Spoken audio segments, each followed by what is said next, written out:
I'm going to apply this when I get onto the tube. Yeah. Hello, I'm with Eddiestern. We have had a lovely dinner, a lovely vegan dinner here in Marylebone.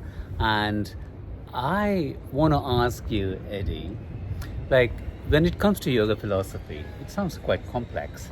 But how do you apply the yamas, the 5 yamas, in our everyday life? Okay. So the yamas are the word used often is restraint. They're the things that we restrain ourselves from doing. But they are largely related to how we interact with the people around us. Yamas are things that we are going to observe within ourselves to improve and make more harmonious our social interactions. So they largely have to do with social and emotional well-being and intelligence.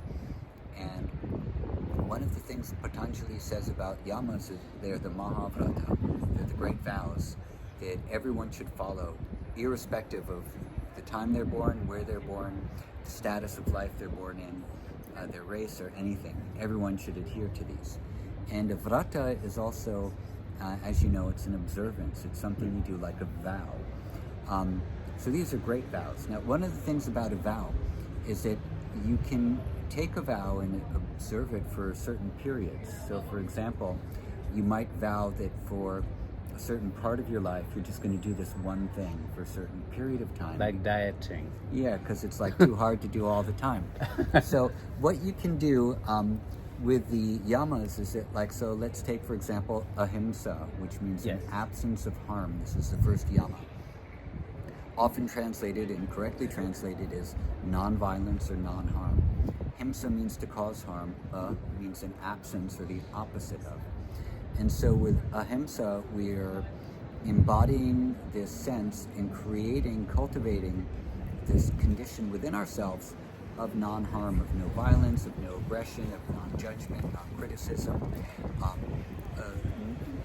non-conflict. So when we fully have transformed our inner life to one of non-conflict, not just avoiding conflict, but not having any fear of conflict, not looking for conflict, not encountering it, not creating it, then people who come in our presence will feel this absence of conflict and their hostilities will vanish in the time they're spending around us. So, but it's hard to be fully established in ahimsa all the time because we get angry, we get annoyed, we get judgmental, we're too hard on ourselves, or anything can come up during the day.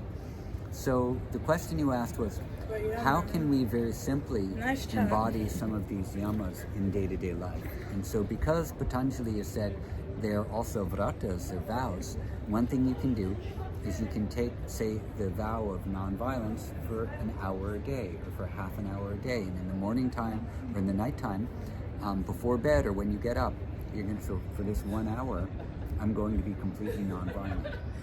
Anything I do in word, thought, or deed will not encourage any of the things that I understand about ahimsa. You can do it with satya also, with honesty, with truth-telling.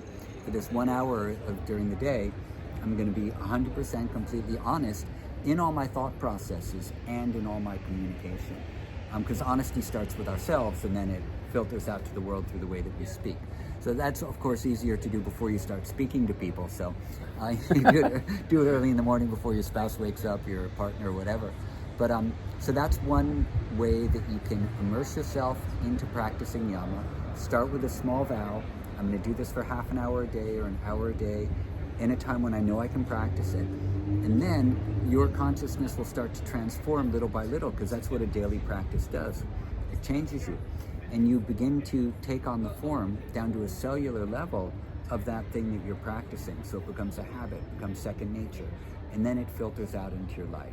So don't try to do it all the time. Try to do it well for a small amount of time. Seed that into your consciousness every day, every day, every day. You will transform into that thing, and then that's how you are in the world eventually. That's lovely, Eddie. I'm going to apply this when I get onto the tube. Yeah. For the duration of my commute, I'm going to practice non-conflict in my thought. Mostly in thought, because here we don't really even look at anyone. So no, that's really fantastic. Thank you very much, Eddie. You're welcome.